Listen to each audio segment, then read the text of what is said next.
Doutor Inácio e a sua obra. Capítulo 5, Livro, Escada de Jacó. Assunto: o levantar do véu. Aos seguidores de plantão do Doutor Inácio, meu salve. O levantar do véu. Sabemos o quanto a verdade hoje é uma faca de dois gumes, não é mesmo? Muita coisa se fala. Pouca coisa verdadeira. Muita coisa falsa, ou melhor dizendo, fake news. Em quem acreditar nessa globalização tecnológica, onde quem tem mais cifrões é que dá as cartas? Será? A verdade em si, ela tem certo padrão de credibilidade, porque o homem em geral, no meio em que vive, se encontra envolvido por vários acontecimentos que, ao contrário que pareça, está desvirtuando a humanidade. Descrenças, indiferenças, ansiedades, depressões, guerra, fome, insegurança. Mas na verdade nisso tudo, tem um norte seguro o qual as pessoas ainda não aceitam como promissor. O Evangelho, ou seja, as palavras de Jesus quanto ao amar a Deus acima de tudo e de todos e ao próximo como a si mesmo. Difícil seguir esses dois parâmetros, não é mesmo?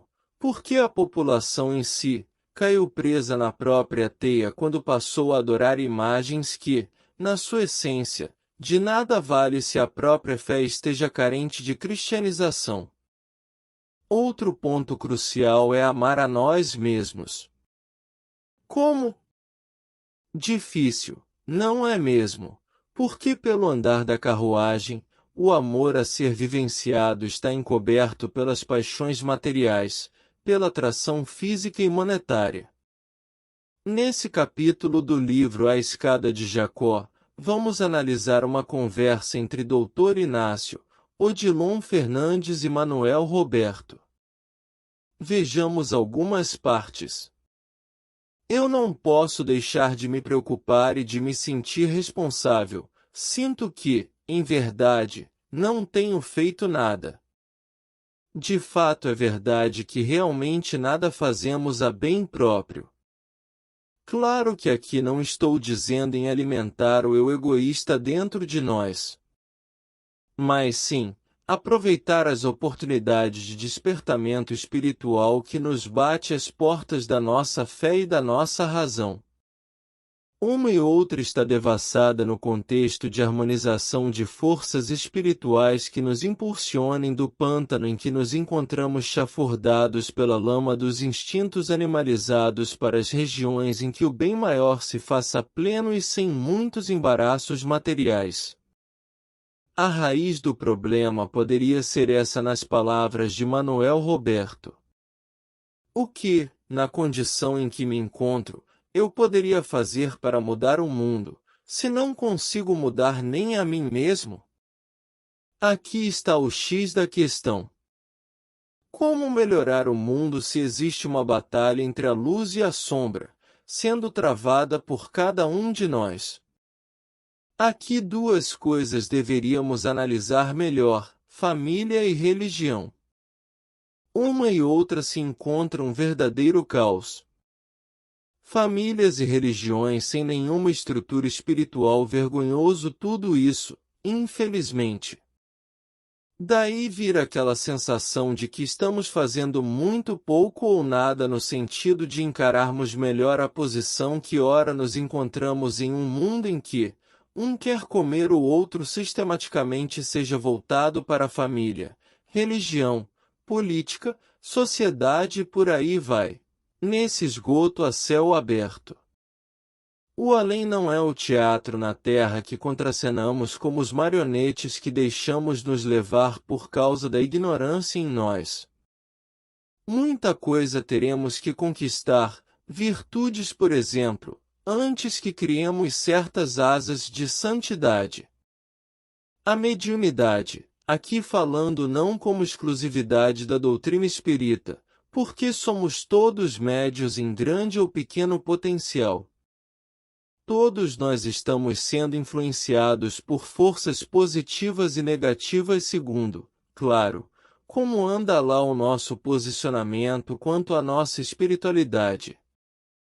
E Odilon ressalta um ponto importante. Ora, se os dotados de sensibilidade e de fé não se nos mostram tão receptivos, o que dizer dos que bloqueiam qualquer contato conosco? É uma realidade que infelizmente está contaminando muitos médiuns.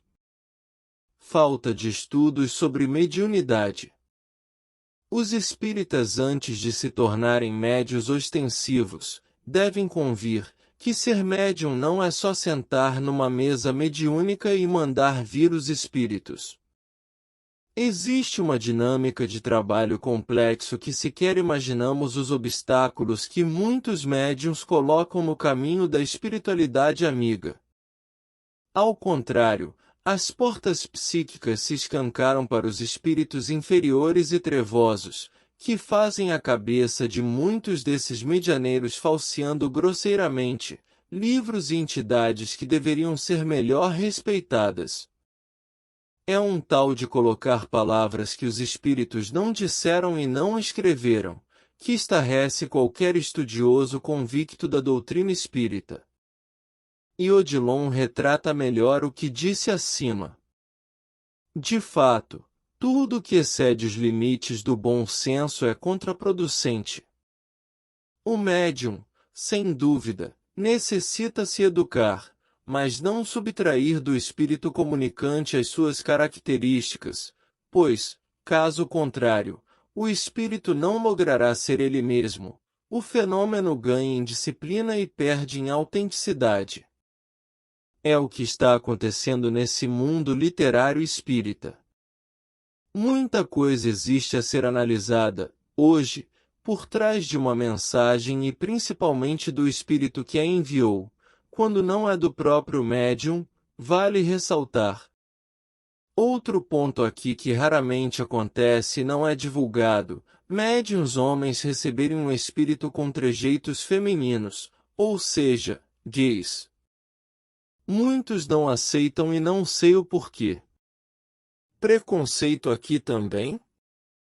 Parem com isso. Misericórdia. Isso e muito mais acontece quando se quer levantar os véus da ignorância e principalmente os médiuns que não desejam sair da escuridão. Comigo, meu caro leitor amigo?